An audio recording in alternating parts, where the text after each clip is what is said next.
भाजपचे नेते किरीट सोमय्या यांची पत्रकार परिषद थेट प्रक्षेपण बघूया। 5-15 लाख कमी जात माझा माहितीप्रमाणे ईडीचं पण काम सुरू आहे। त्यांनी माझ्याकडून माहिती घेतली आहे। इन्कम टॅक्सचं पण कामकाज सुरू आहे।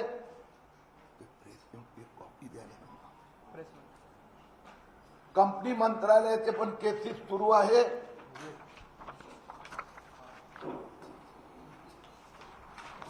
आणि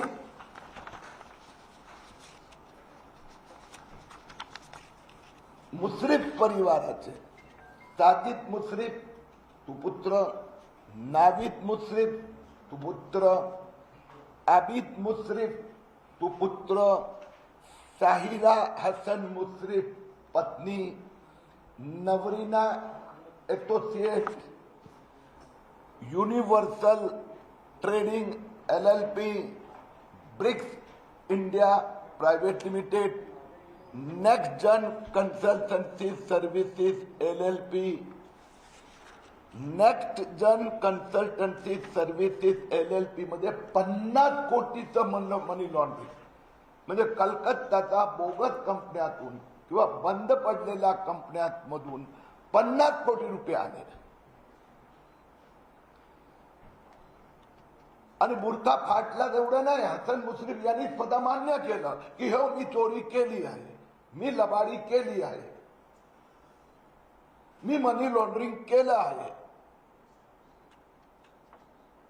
25 जुलै 2019 रोजी आयकर खात्याने ज्या धाडी घातल्या होत्या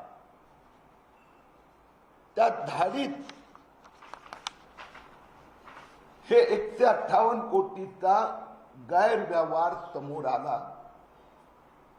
तर मी जसं सांगितलं वेगवेगळ्या एजन्सी आहेत, कोणी 160 कोटी म्हणते तर कोणी 158 कोटी म्हणते। आम्ही जे तक्रार केली होती आमच्या हिशोबाने 158.55 करोड हे आम्ही पुरावे दिलेले आहे। हे 500 कोटी पण असू शकतात। फुल प्रूफ केस आम्ही दिलेली होती आणि हसन मुश्रीफनी हे मान्य केलं। हसन मुश्रीफनी मला सांगावं जुलै 2019 मध्ये आपल्याकडे धाडी घातल्या, त्यानंतर आपण इन्कम टॅक्स डिपार्टमेंटने आपल्याला नोटीस दिली आणि त्या नोटीस मध्ये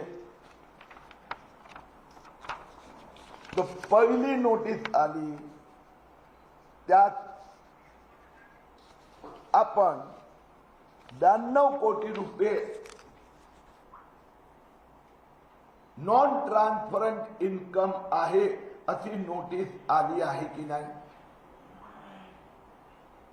आणि त्या 92 कोटीच्या समोर 78 कोटी रुपये टॅक्स इंटरेस्ट व पेनल्टी भरण्याचा आदेश आपल्याला मिळाला आहे 2021 मध्ये। हे खरं आहे का? फक्त प्रकरण इथेच नाही थांबलं। हसन मुश्रीफ यांनी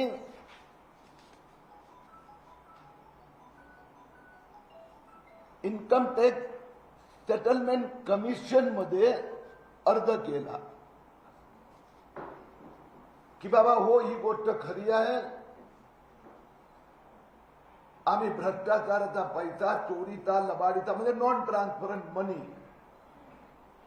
आमच्याकडे आला, आम्ही आमच्या कंपनीत वळवला। मग ते कोलकाताच्या कंपन्यांद्वारा असेल, बंद पडलेल्या कंपन्यांद्वारा